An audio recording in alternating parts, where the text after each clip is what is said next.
Hello साथियों, स्वागत है आपका है online YouTube channel Awadh coaching class पर। तो देखिए, रेलवे ग्रुप डी की श्रृंखला कंटिन्यू चल ही रही है और आगे जो एग्जाम होने वाला है ग्रुप डी का, उसमें आपके लिए बेहतर साबित हो सकता है। तो आज जो हमारा भूगोल विशेष जो है, इसका पार्ट कौन सा होगा? उसका पार्ट आपका 2 होगा। कौन सा होगा? यानी दूसरा होगा। यानी कि आपने इससे पहले 20 क्वेश्चनों का एक आपने वीडियो आपने पढ़ लिया होगा, देख लिया होगा। तो आज देखते हैं आज भाई क्या है इसका पहला सवाल। ठीक है, आज हमारा पहला सवाल है कि श्रीलंका में कौन सी जनजाति सबसे अधिक पाई जाती है? सिंहली, तमिल, बौद्ध या गोंड? ठीक है, तो देखिए यहाँ पे सबसे अधिक पूछ रहा है जनजाति, जनजाति पूछ रहा है ना। हाँ, तो सिंहली ये सबसे अधिक जनजाति यहाँ पे पाई जाती है। कौन सी? श्रीलंका में। ठीक है, क्योंकि श्रीलंका को पहले हम लोग सिंघल द्वीप कहते ही थे। यानी कि हम लोग अगर बात करें भाई श्रीलंका, श्रीलंका को पहले क्या कहते थे? श्रीलंका को पहले कहते थे सिंघल द्वीप, सिंघल द्वीप, ये मुझे नाम देते थे। ठीक है, इसे भी कहते थे। तो श्रीलंका को ध्यान रखिए, श्रीलंका में एक जगह है जिसका नाम है क्या? कैंडी। कैंडी स्थल पर बुद्ध के दांतों का क्या है? अवशेष रखा हुआ है। ठीक है, अवशेष, क्योंकि बुद्ध के कह सकते हैं कि जितने भी अवशेष हैं वो कहीं ना कहीं स्थानों पर रखे गए हैं। तो उनके दांतों का अवशेष जो रखा गया वो कहाँ रखा गया? श्रीलंका में रखा गया। ठीक है, श्रीलंका में रखा गया। कहाँ पर? कैंडी में। तो श्रीलंका की राजधानी जयवर्धनेपुर कोट्टे है, जबकि उसकी कह सकते हैं कि आर्थिक राजधानी कोलंबो है। ठीक है, आइए, भारत का सर्वाधिक चावल उत्पादक राज्य कौन सा है? उत्तर प्रदेश, पंजाब, झारखंड, पश्चिम बंगाल। सबसे अधिक चावल उत्पादक आज भी देखा जाए तो आज भी क्या है? ये पश्चिम बंगाल ही है। आज भी क्या है? ये पश्चिम बंगाल है। ठीक है, पश्चिम बंगाल में के बाद जो सेकंड स्थान आता है वो आता है किसका? उत्तर प्रदेश का। फिर आएगा किसका? थर्ड स्थान आंध्र प्रदेश का। ठीक है, ये चावल उत्पादक की मैं बात करता हूँ। ठीक है, तो ये ध्यान रखेंगे। तो चावल हालांकि भारत का मुख्य खाद्य पदार्थों में शामिल है और सबसे अधिक खाद्य पदार्थ देखा जाए तो ये चावल ही आपको मिलेगा।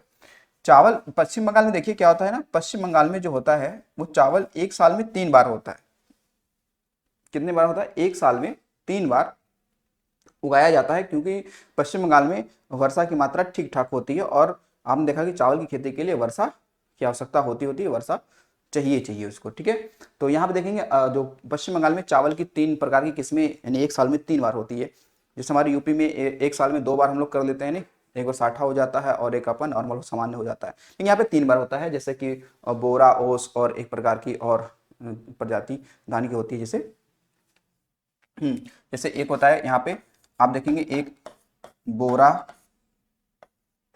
ओस और अमन। ठीक है, ऐसे 3 क्या हैं? ऐसे 3 क्या है? ये धान यानी चावल की क्या होती है? प्रजातियां होती है जो वर्ष में 3 बार ये लोग खेती करते हैं, यानी वर्ष में 3 बार खेती करते हैं। एरिया कम है लेकिन क्या है, उस पर खेती करने की जो प्रायिकता है वो ज्यादा है उन लोगों की। ठीक है, तो इसलिए पश्चिम बंगाल सही आंसर हो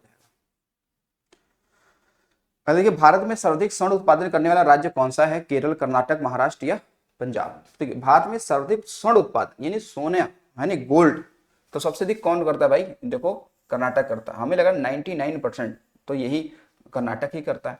क्यों? कर्नाटक में आप देखेंगे, कर्नाटक में 2 खाने बड़ी फेमस हैं। एक कौन सा है? कोलार की खान, दूसरा एक है हट्टी।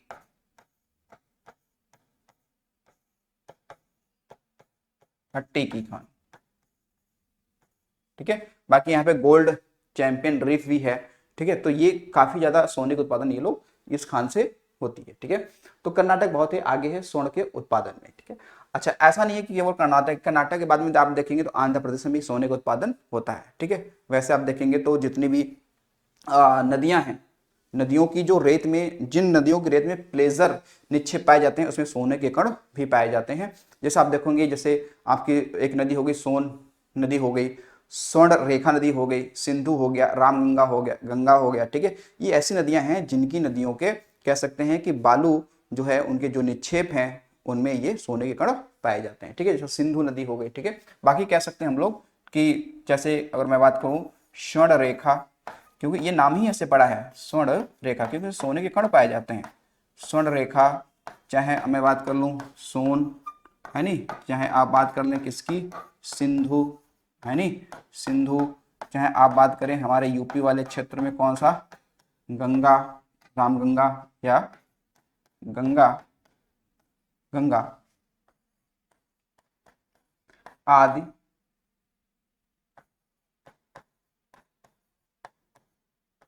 नदियों के, आदि नदियों के बालू यानी कि रेत के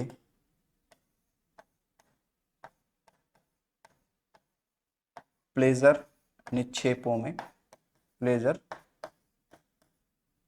निक्षेपों में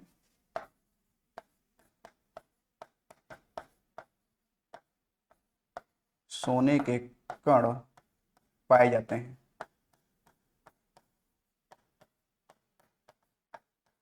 ठीक है, सोने के कण पाए जाते हैं, ये ध्यान रखेंगे। बाकी इसके अलावा अगर मैं सोने की मैं बात करूं तो जो आपका ये सोना है, जो गोल्ड है, जो सोना है, इसके अयस्क भी आपसे पूछ लेता है। तो अयस्क पूछ ले तो आप बता देना। एक है कौन सा, कैल्वेराइट,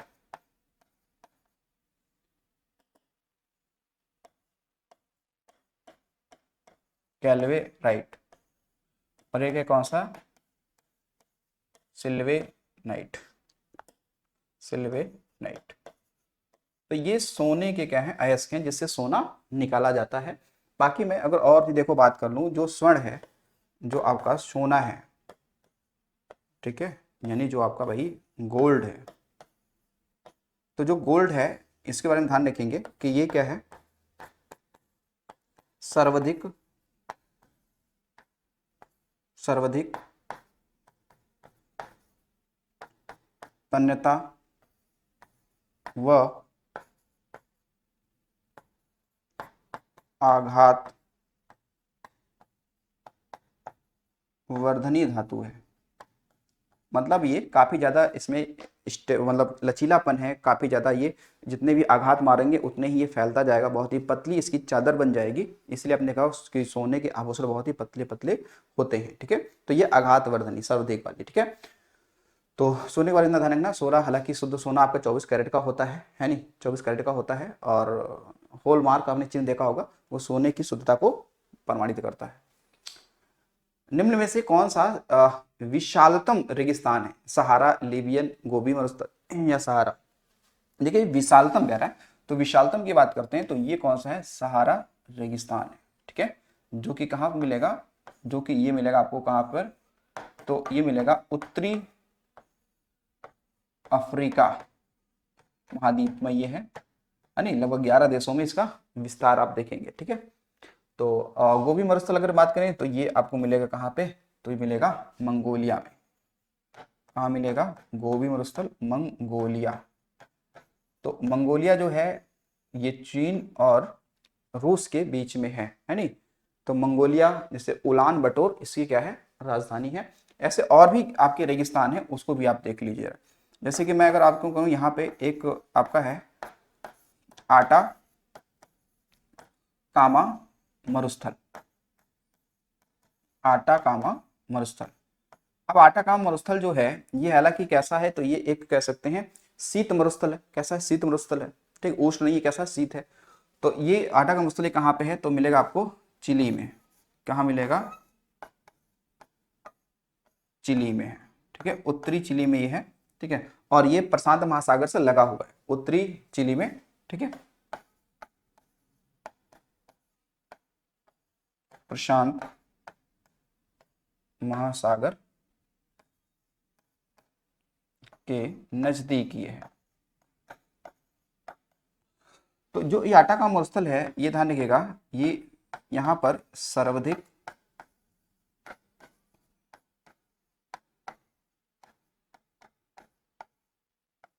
नाइट्रेट का भंडार यहाँ पाया गया है। और ये काफी, अगर देखा जाए, शुष्कतम मरुस्थल है, बहुत काफी शुष्क मरुस्थल ये है आटाकामा मरुस्थल, यहाँ पे मिलेगा आपको। फिर देखिए दूसरा आपको एक देखा जाए, जैसे एक आपने पढ़ा होगा कालाहारी मरुस्थल, कालाहारी मरुस्थल। तो जो कालाहारी मरुस्थल है ये आपको मिलेगा कहाँ पर, हालांकि 3 देशों की सीमा पे है, यानी कि ये अफ्रीका का दक्षिणी हिस्सा जो है वहाँ पे, जैसे कि दक्षिण अफ्रीका एक देश है, दक्षिण अफ्रीका, एक आपको कौन सा, बोत्सवाना, बोत्सवाना, और एक आपको मिलेगा कौन सा, नामीबिया। ये 3 देशों की सीमा पे है कौन सा, कालाहारी मरुस्थल, ठीक है। इसके अलावा और देखेंगे टकला मकान मरुस्थल जो होगा वो चीन में होगा, ठीक है। कहाँ पे होगा, चीन में होगा। अरे भारत का 28वां राज्य कौन सा है। अब देखो ये बात चल रही है कब की, 2003 की, ये 3 में ये पेपर हुआ था, उसके हिसाब से ये पूछ रहा 28वां कौन सा है। तो आप देखेंगे जो लास्ट में बना होगा वही तो होगा। तो हालांकि ये तीनों बने थे कब, ये तीनों बने थे 2000 में। तो ये उत्तरांचल की देखें, छत्तीसगढ़, देखो छत्तीसगढ़ जो बना था ये बना था कब, 1 नवंबर सन 2000 को बना था, ठीक है। किससे, तो मध्य प्रदेश से अलग होकर बना था ये, ठीक है। उत्तरांचल की बात करें, उत्तरांचल बना था 9 नवंबर सन 2000 को, यूपी से अलग होकर बना था, ठीक। अब जो ऊपर जो आप देख पा रहे हैं ये भाई झारखंड, तो झारखंड जो है ये बना था कब, 15 नवंबर सन 2000 को बना, ठीक है। किससे, तो ये बना हुआ है, बिहार से अलग होकर बना था, ठीक है, बिहार से अलग होकर बना था, ठीक है। तो इसलिए सही जो आंसर है होगा वो होगा झारखंड, क्योंकि यही बाद में बना था, ठीक है, यही बाद में बना था। लेकिन अगर आप देखेंगे तो जम्मू कश्मीर एक राज्य था, वो क्या बन गया, अब यूटी बन गया, ठीक है, अब वो ये यूटी बन गया। तो अब फिर से 28वां राज्य के रूप में कौन सा आ गया, तेलंगाना आ गया, ठीक है। तो अगर आप उस समय देखेंगे तो उस समय ये 28वां ही था, ठीक है। लेकिन वर्तमान दृष्टि से देखा जाए, अगर वहां पे जम्मू कश्मीर घटा दिया जाए, वो यूटी अगर लिया जाए, तो कहीं ना कहीं तब ये 27वां होगा, और तेलंगाना क्या होगा आपका, 28वां होगा, ठीक है। लेकिन उस समय जब वो राज्य था तब ये 28वां था, और तेलंगाना 29वां था। तो ये आपको ये डाटा इतना था, नहीं आगे आगे जी, सेंट्रल रेलवे का कार्यालय कहाँ पे है। तो अब देखो ये रेलवे की परीक्षा है, तो आपसे रेलवे मुख्यालय आपसे पूछा जा सकता है, क्योंकि रेलवे के आपने देखा 18 जोन, कितने 18 जोन है, उन 18 जोनों में से एक सेंट्रल जोन भी है जिसका मुख्यालय पूछ रहा है कहाँ पे है, तो इसका मुख्यालय मुंबई हो जाएगा। कहाँ हो जाएगा, मुंबई हो जाएगा। लेकिन मैं कुछ थोड़ा बहुत आपको यहाँ पे मैं बता देता हूँ। देखिए मुख्यालयों की अगर हम लोग यहाँ पे थोड़ी सी बात कर लें, तो कोई नए पेज ही ले लेते हैं। देखो यहाँ पे हमने मान लिया कि ये थोड़ा सा इसको और नीचे बनाया जाए, इस हमने ये मान लिया ये एक मिडल जोन है, ठीक है। ये क्या हो गया आपका मध्य जोन हो गया। तो हमको पता है कि रेलवे का जो मध्य जोन है उसका मुख्यालय हम लोग मान लेते हैं कौन सा भैया, मुंबई है। कौन सा हो जाएगा, मुंबई हो जाएगा, ठीक है। अब इसी तरीके से हम लोग क्या करें, इन दिशाओं को देख लेते हैं। जैसे हम लोग कहें कि ठीक है ये उत्तर हो गया, है नहीं, थोड़ा और इसको ऊपर करो, ये क्या हो गया आपका, ये उत्तर हो गया, और ये आपका पूर्व हो गया, ये आपका दक्षिण हो गया, और ये आपका पश्चिम हो गया, ठीक है, पश्चिम हो गया। तो देखिए अगर आपसे ये सवाल पूछा जाए कि भाई उत्तर रेलवे का मुख्यालय कहाँ पे है नहीं, यहाँ पर अगर ये दिया जाए क्या होगा, उत्तर रेलवे का मुख्यालय कहाँ पे है, तो बता देंगे भाई दिल्ली में है। कहाँ पे हो जाएगा, दिल्ली में हो जाएगा, ठीक है। पूर्व रेलवे का मुख्यालय कहाँ पे है, पूर्व रेलवे का मुख्यालय कहाँ पे है, तो बताएंगे कहाँ पे है, कोलकाता में हो जाएगा, है नहीं। उसके अलावा देखो पश्चिम रेलवे का मुख्यालय पूछेगा आपसे, पश्चिम रेलवे, तो पश्चिम रेलवे का मुख्यालय भी मुंबई में है, यानी जो चर्च गेट मुंबई है वहां पे है। कहाँ हो जाएगा? मुंबई। ठीक है, तो चर्च गेट मुंबई में है। ठीक है, तो ये कितने 5 हो गए, 5 हो गए। अब देखिएगा, क्या इनको आप ये दिशाएं ज्ञात कर सकते हैं? भाई सभी को पता है कि ये दिशा कौन सी हो जाएगी, क्या हम सभी को नहीं पता है? ये दिशा हो जाएगी कौन सी? तो ये दक्षिण पूर्व हो जाएगी, नहीं हो जाएगी? दक्षिण पूर्व रेलवे हो जाएगा ये। ठीक, और ये देखा जाए तो यहाँ पर हम लोग कह सकते हैं तो ये दक्षिण पश्चिम हो जाएगा, है नहीं? ये क्या होगा? दक्षिण पश्चिम हो जाएगा। ठीक है, और ये आपका उत्तर पूर्व उत्तर पश्चिम हो जाएगा, उत्तर पश्चिम हो जाएगा। और ये देखा जाएगा तो ये वाला हिस्सा पूर्वोत्तर हो जाएगा, है नहीं? पूर्वोत्तर यानी उत्तर पूर्व हो जाएगा, है नहीं? तो इन सभी का अब हम लोग क्या देखते हैं? इन सभी का देखते हैं मुख्यालय। क्योंकि पूर्वोत्तर रेलवे का मुख्यालय सभी को पता है कि भैया कहाँ पे है? गोरखपुर में है, गोरखपुर में है नहीं?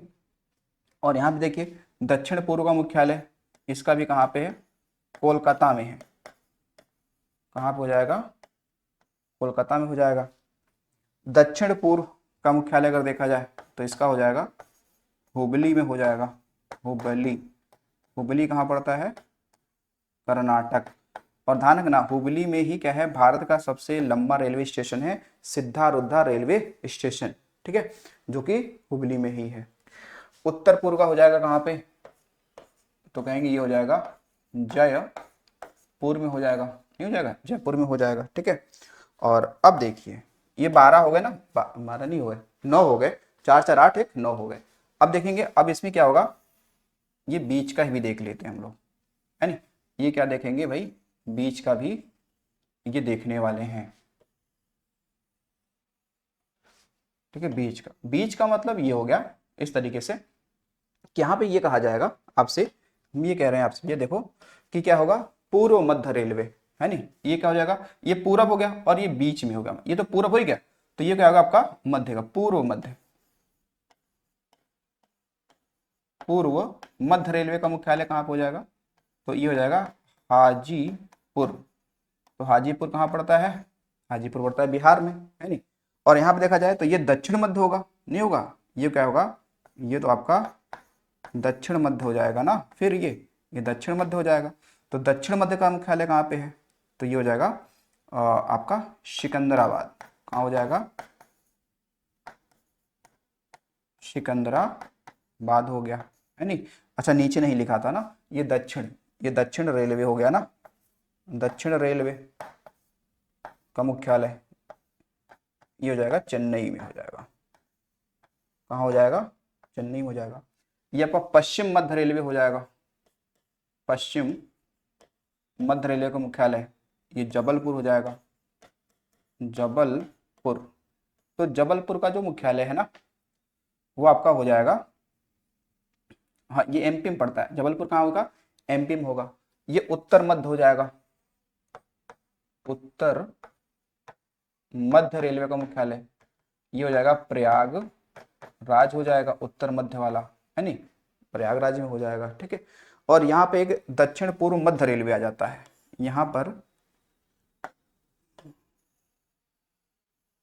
यहाँ पर आपका दक्षिण पूर्व मध्य रेलवे आ जाता है। इसका मुख्यालय आपको मिलेगा बिलासपुर, बिलासपुर यानी कि छत्तीसगढ़। बिलासपुर कहाँ पड़ता है? छत्तीसगढ़ में पड़ता है। ठीक है, बिलासपुर छत्तीसगढ़। अब यहाँ पे हो जाएगा उत्तर पूर्व सीमांत रेलवे। ठीक है, अगर यहाँ पे आ जाए इस तरीके से, यहाँ दूसरा हम लिख ले डाटा कि भाई उत्तर पूर्व सीमांत, उत्तर पूर्व सीमांत रेलवे का मुख्यालय कहाँ पे है? तो वो है गुवाहाटी। कहाँ पे हो जाएगा? गुवाहाटी। कहाँ पे हो जाएगा?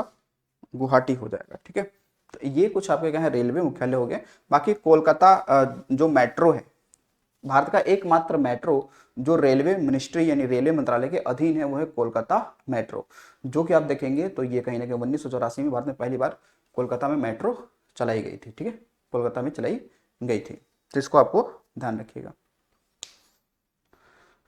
ठीक है, चलिए 18 है टोटल, कितने हैं ध्यान रखिएगा, रेलवे जोन कितने हैं 18 हैं, तो इनमें से हमने कुछ लिखे हैं। ठीक है, तो कितने हैं 18 रेलवे जोन है, रेलवे जोन है। ठीक है, बाकी अभी आप देखेंगे दक्षिण पूर्व तटीय रेलवे, ठीक है, और दक्षिण है नहीं, दक्षिण पश्चिम भी आपसे पूछ लेगा। ठीक है, इस तरीके से आपको ध्यान रखेंगे। चलिए अब देखिए रेलवे यानी कि ब्रॉड गेज की दो पटरियों के बीच की चौड़ाई कितनी होती है, तो कितनी होती है भाई 1.674 मीटर या 1.675 मीटर, 1.676 मीटर या 1.677 मीटर, कितनी होती है। तो देखिए जो इसमें 1.675 मीटर होती है, यानी कई प्रकार की क्या होती हैं आपकी पटरियां होती हैं, आपने देखा होगा। अगर मैं यहाँ पे देखो पटरियां कुछ लिखें, जैसे ये मान लो ये पटरी की हो गई, थोड़ी सी बड़ी बनाई जाए, मान लो ये पटरी एक हो गई है नहीं, इस पटरियों के बीच में आपने देखा होगा इस तरीके से लगा होता है नहीं, एक इससे थोड़ा सा कम दूरी वाला होगा, इस तरीके से कम दूरी वाला होगा, इससे भी एक थोड़ा सा कम दूरी का होगा, ये इस तरीके से होगा है नहीं। तो इनका क्या है अपना एक अलग अलग नाम है। जैसे इसे हमने क्या बोला है, इससे बोला हमने ब्रॉड ब्रॉड गेज। ठीक है, ब्रॉड गेज, ब्रॉड गेज का मतलब हो गया बड़ी लाइन कह लो। ठीक है, ये हो गया आपका कौन सा मानक गेज, मानक गेज का मतलब हो गया आप कह सकते हो स्टैंडर्ड गेज, ये भी कह सकते हो ना, मानक यानी स्टैंडर्ड गेज। एक होता आपका नैरो गेज, क्या होगा नैरो गेज, यानी छोटी लाइन कह सकते हो हम लोग है नहीं।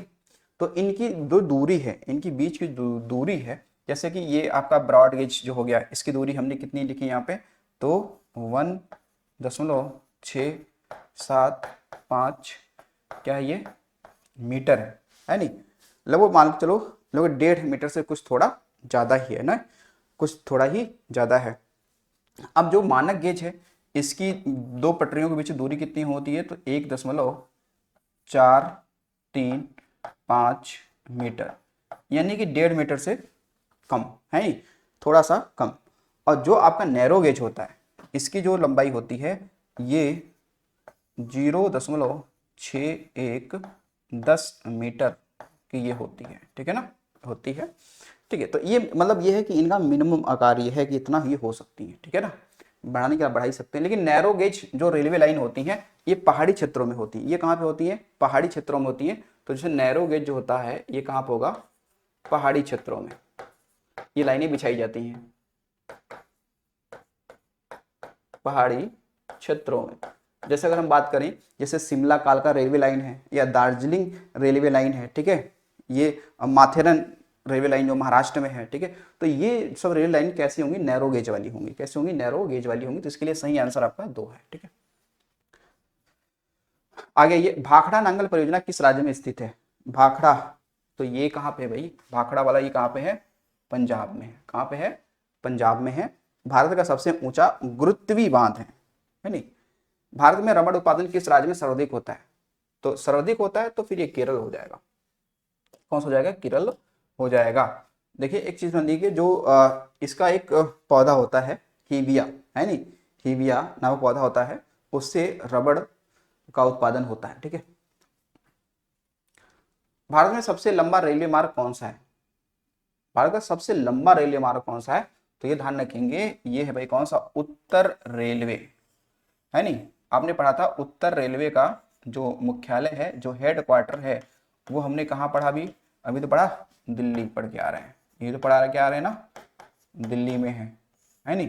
अब दक्षिण मध्य का पूछा है, तो दक्षिण मध्य का तो कहाँ पे है यार, इसको तो पढ़ा था हमने कहा सिकंदराबाद पढ़ा था, ये तो सिकंदराबाद पढ़ा था। पूर्वोत्तर वाला तो आपने पढ़ाइए कि ये कहाँ पे है, गोरखपुर में है। और पूर्व वाला आपने कोलकाता में पढ़ा होगा। कहाँ पे? कोलकाता। तो सबसे लंबा रेलवे मार्ग उत्तर रेलवे। चना किस फसल के अंतर्गत आता है? चना, दलहन, तिलहन, खरीफ या रेशेदार? तो चना है तो ये किस में आएगा? दलहन आएगा। किस में आएगा? दलहन में आएगा। और हमने पढ़ा भारतीय दलहन अनुसंधान केंद्र कहाँ पे है? तो कहेंगे कानपुर में है। यही तो है ना, भारतीय दलहन अनुसंधान संस्थान। तो ये कहाँ पे है? कानपुर में है, कानपुर यूपी। ठीक है, ये यहाँ पे।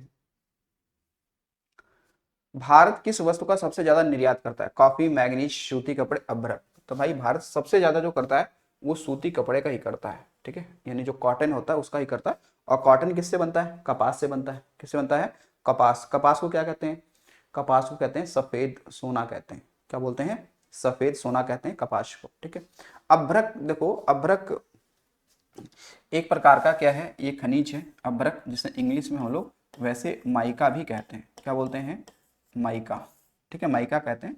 अभ्रक जो होता है, ये ध्यान रखेंगे कि ये जो विद्युत है नहीं, विद्युत का ये होता है भाई कुचालक। कुचालक होता है, यानी इसमें लाइट पास नहीं होगी। ठीक है, लेकिन लेकिन ऊष्मा का क्या होगा?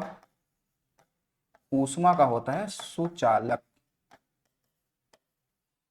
तो आप देखेंगे विद्युत उपकरण बहुत सारे अभ्रक के ही बने होते हैं। ठीक है, तो अभ्रक उत्पादन में सबसे ऊंचा स्थान चीन का है, पहले भारत का था। जिम कॉर्बेट पार्क कहाँ पे स्थित है? उत्तर प्रदेश, मध्य प्रदेश या उत्तराखंड या छत्तीसगढ़? ठीक है, जिम कॉर्बेट जो है ये कहाँ पे है? उत्तराखंड में। ठीक है, उत्तराखंड में है। और ये कब बना था? 1936 में। ध्यान रखेंगे, भारत का फर्स्ट ये क्या नेशनल पार्क था। ठीक है, जो आगे चलकर देखा जाएगा तो इसका नाम हालांकि बदल चुका है। अभी हम लोग बात करें तो जिम कॉर्बेट नेशनल पार्क का नया नाम जो है, ठीक है,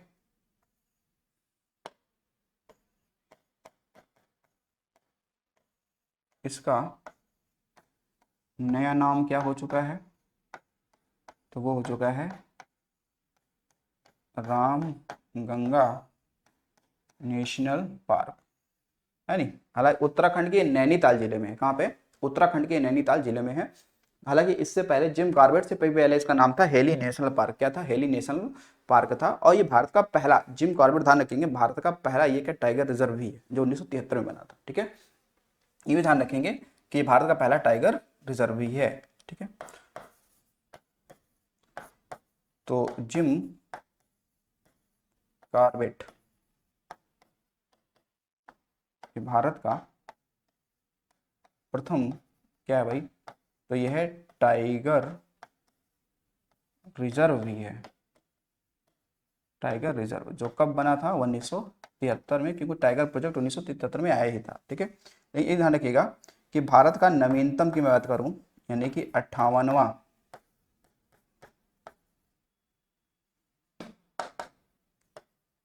टाइगर रिजर्व कौन सा है?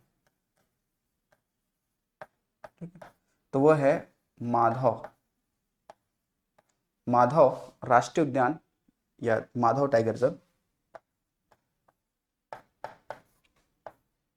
Tiger reserve. तो ये कहाँ पे है? ये एमपी में है।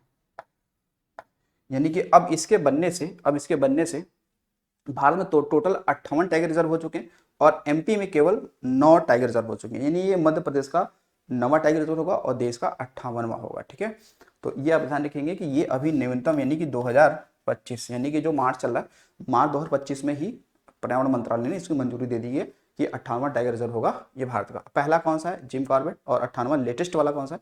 माधव टाइगर रिजर्व, जो एमपी में है। चलिए अगला देखिएगा। अगला क्वेश्चन, निम्नलिखित में से कौन सा भारत का प्रमुख चाय उत्पादक राज्य है? चाय उत्पादक प्रमुख पूछ रहा है, तो प्रमुख में कौन सा जाएगा? असम, है नहीं। प्रमुख में कौन सा जाएगा? असम हो जाएगा। वैसे आप देखेंगे तो पश्चिम बंगाल का दार्जिलिंग की चाय भी फेमस है भारत में। परमाणु परीक्षण में से अधिकांश किस स्थान पे किया जाता है? तो ये क्या जाता है? कहाँ पर? तो पोखरण। पोखरण ये जगह पड़ता है कहाँ पे? राजस्थान में। कहाँ पड़ता है भाई? राजस्थान में पोखरण। क्योंकि हमें पता है कि जो पहला यानी कि 18 मई 1974 को भारत ने पहला, ये पहला क्या किया था? सफल परमाणु परमाणु परीक्षण किया था। परीक्षण किया, जिसका कोड नेम क्या था? उसका क्या था? Code name. कोड नेम क्या था? स्माइलिंग बुद्धा। तो ये तो कौन सा था? पहला था। लेकिन हमने दूसरा भी किया है परमाणु परीक्षण, यानी कि 11 से 13 मई 1998 को। ठीक है, ये भी राजस्थान में ही हुआ था। ठीक है, इसका नाम क्या था? इसका कोड नेम था ऑपरेशन शक्ति। ठीक है, तो दोनों परमाणु परीक्षण पोखरण राजस्थान में ही हुए हैं। ठीक है, दोनों ही राजस्थान में हुए हैं। तो इनको आपको एक तरीके से भाई ध्यान रखना। ठीक है, तो चलो चलते हैं अगले वाले सवाल पे, यानी 15 हो गया। 16 देखिए, ब्रिटिश द्वारा भारत में सर्वप्रथम बंदरगाह कहाँ स्थापित किया गया था? ब्रिटिश द्वारा भारत में सर्वप्रथम बंदरगाह कहाँ स्थापित किया गया था? तो ये कह रहा है भाई कि भारत का पहला कौन सा है ना? तो ये मुंबई, सूरत, कोलकाता या विशाखापट्टनम। ठीक है, तो ये जो आपका एग्जाम है इनके हिसाब से तो क्या है, आपका कौन सा है? इन लोगों ने सूरत बताया है नहीं, एग्जाम में इन लोगों ने सूरत बताया है। लेकिन आप देखेंगे कि कोलकाता की बात करूं तो कोलकाता ये क्या है कि ये अगर हम बात करें तो सबसे पुराना बंदरगाह है। सबसे पुराना बंदरगाह है भारत का ये। ठीक है, सबसे पुराना बंदरगाह है ये कलकत्ता। ये लेकिन ये ब्रिटिश द्वारा भारत में सर्वप्रथम बंदरगाह कहाँ स्थापित किया गया था? तो सूरत में किया गया था। ठीक है, जबकि सूरत में इन्होंने पहली फैक्ट्री भी बनाई थी 1608 में। नेशनल डिफेंस अकादमी कहाँ पर स्थित है? खड़कवासला, चेन्नई, किंकरी, देहरादून। तो देखो खड़कवासला में है, यानी कुल मिला के बात कर रहा है NDA की बात कर रहा है। तो खड़कवासला ये जो जगह पड़ता है ये पड़ता है पुणे में। पुणे कहाँ पर? तो महाराष्ट्र में। ठीक है, और इसकी जो स्थापना हुई थी वो हुई थी 1949 में नेहरू द्वारा इनकी आधारशिला रखी गई थी खड़कवासला। यहाँ पे क्या होता है, यहाँ पे तीनों जो सेनाएं हैं उन तीनों सेनाओं का जो कह सकते हैं जो NDA के अधिकारी होते हैं उनका प्रशिक्षण यहीं पे किया जाता है। ठीक है ना, ये तीनों सेनाओं का क्या प्रशिक्षण केंद्र है खड़कवासला। निम्न में से किससे विश्व का अपवर्तनी शहर कहा जाता है? अपरिवर्तनीय शहर कहा जाता है देखो भाई किसको? रोम को कहा जाता है। और रोम कहाँ पड़ता है? इटली में। हालांकि इटली की राजधानी है ना, कहाँ पे है? इटली। इटली की क्या है? राजधानी है रोम। भारत का सबसे लंबा बांध कौन सा है? सबसे लंबा पूछ रहा है ये, तो सबसे लंबा कौन सा है? तो सबसे लंबा है कौन सा? हीराकुंड बांध। ठीक है, तो हीराकुंड बांध जो है ये कहाँ पे है? महानदी, महानदी पर है। लेकिन कहाँ पे है? ओडिशा। ओडिशा की जिला है संबलपुर, वहां पे ओडिशा में है संबलपुर। तो इसकी बांध की कह सकते हैं, इसकी इस बांध की जो मुख्य लंबाई है, जो मुख्य लंबाई है वो है 4.8 किलोमीटर। ये मुख्य बांध की मैं बात कर रहा हूँ, वैसे तो काफी लंबा है। मुख्य बांध की लंबाई 4.8 किलोमीटर है। ठीक है, ये ध्यान रखेंगे, महानदी पे है। और अगर बात करें सबसे ऊंचा बांध है नहीं, अगर यहीं पे आ जाता कि बताओ भाई सबसे ऊंचा अगर बांध पूछ लेता तो हम लोग बताते कौन सा? टिहरी बांध। तो जो टिहरी बांध है ये यूके में है और ऊंचाई की बात कर रहा है तो ये कितना ऊंचा है? तो 260.5 मीटर ये क्या है, ऊंचा है। ठीक है, इतना ऊंचा है। और जो टिहरी बांध है ये कहाँ पे, तो कह सकते हैं भगीरथी नदी पे है। हालांकि दो नदियों के संगम पे है, भिलांगना और भागीरथी की नदियों के संगम पे है ये। तो टिहरी बांध ये सबसे ऊंचा बांध है, कहाँ पे, उत्तराखंड में है नहीं। हालांकि इसका नया नाम हो चुका है, नया नाम क्या मतलब, अन्य नाम है, इसे बोल दो राम तीर्थ, है नहीं, राम तीर्थ बांध भी कहते हैं। अगला है अंतिम सवाल, जूनियो कहाँ की राजधानी है, नेहरू, पलाऊ, अलास्का, नॉर्वे।